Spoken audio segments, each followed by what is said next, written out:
Hi, this is James of MegaLife21.com, the hardest hitting internet talk radio station on the planet. And I'm here once again at the Newsletter Censored Research Center in northeastern New Jersey, of course, with the Reverend Dr. William J. Eisenman, and he is at his desk right now. How are you, sir? How are you feeling? Fine. I'm here. Right. We're all here, and of Still course, alive. Woke up this morning. Thank Got God out for of that. bed. Had a hearty breakfast? Yes. My eggs. I know you don't like to skip breakfast. No. But anyway. No. Hey, there's Esmeralda. She's the personal assistant of the Wizard Azibuco. She's at her desk in her office. How you doing, Esmeralda? Fine, thank you. What? Fine, thank you. All right. The theme of this video is heavy duty. It's something that really gets in the craw of us here at, gets on, what's the right way to say that? Gets on our, in our craw, on our craw? Gets on our nerves. Yeah, that too. And that is what is wrong with corporate America, or you were trying to come up with a better title, or corporate America, what it's really all about, or whatever. What is really wrong with corporate America? How can I begin? I know, I'll begin this way. Remember that old commercial, viewers and listeners out there in the World Wide Web? Remember the old commercial from the Ford Motor Company where they used to say quality is job one? Actually, other companies more or less say the same thing in different words. Customer service, oh, we care so much about the customer. Quality control, job one. Oh, really?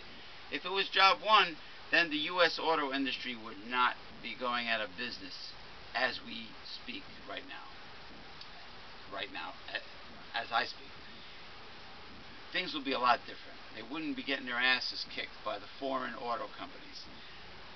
I want to start this video by showing you something. This is a very popular, of course it's a container of ice cream. There's no ice cream in it, but I just thought I'd save the container. Now why is James of MegaLife21.com showing you an empty ice cream container? And how does this apply to what is wrong with corporate America? Well, it's simple. This is a very, very popular company in the Northeast, Turkey Hill. But Breyers is doing it, Edie's is doing it, they're all doing it. Except Friendly's is hanging in there, but the rest are all doing it. And this reflects all American food companies. It's downsizing. Downsizing of companies, whereas they lay off people and outsource jobs, and downsizing of the products they try to sell you, American consumers, that they care so much about. Are they downsizing the price? No. They're not downsizing the price, and they're not well, that's not fair. And they're not, but they are downsizing the salaries of American workers. But what I'm trying to say is this container of ice cream, which I'm using as an example of all American-made products, this downsized container of ice cream used to be 1/2 gallon. Now it's what? This is 1.5 quart. Interesting. Pretty small compared to the original 1/2 gallon, isn't it? Just like other products used to be 1 pound. Pound of spaghetti. Coffee. Pound of coffee.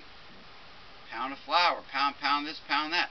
Instead of giving you a pound, they're pounding you up the ass with no KY jelly, no lubricant. That's the pound.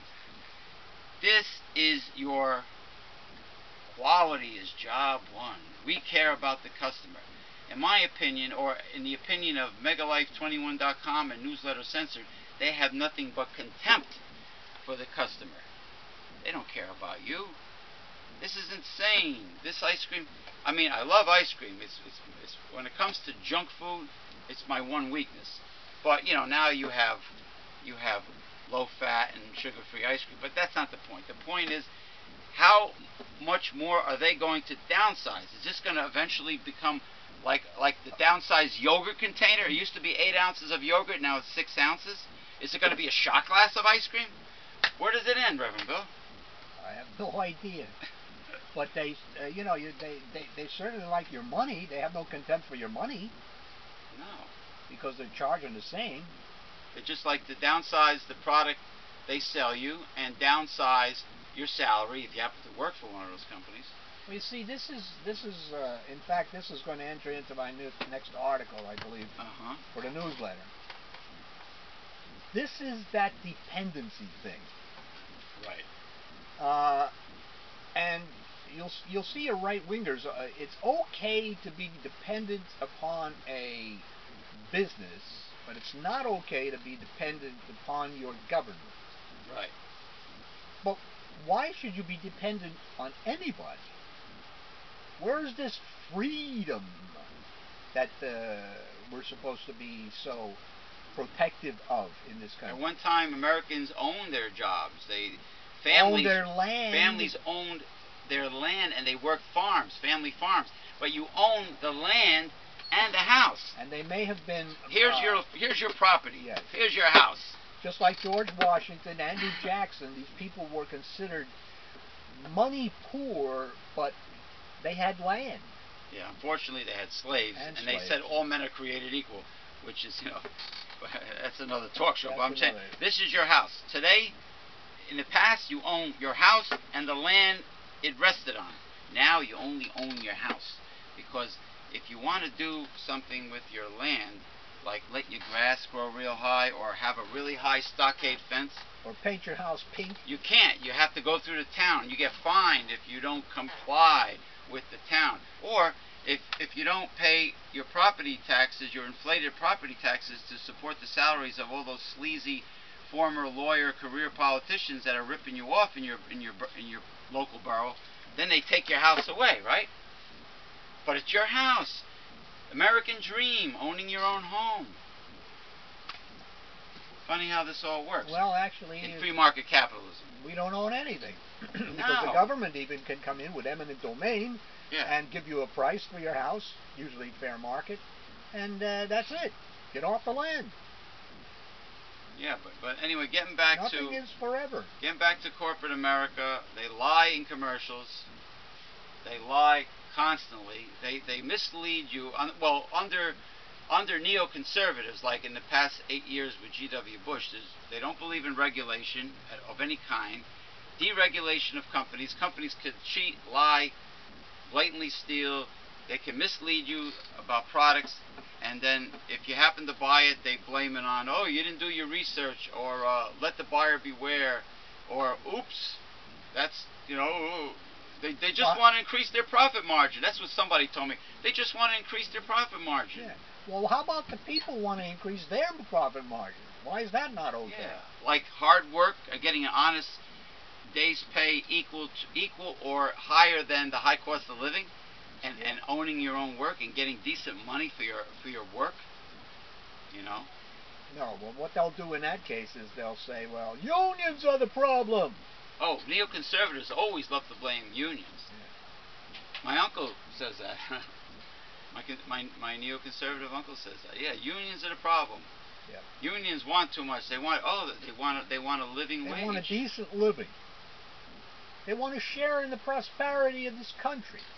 But no, we want to give it all to the financial industry, the banks, the Goldman Sachs, the AIG, etc.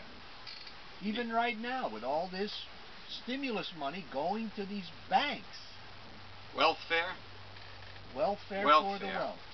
Exactly. That's what it's.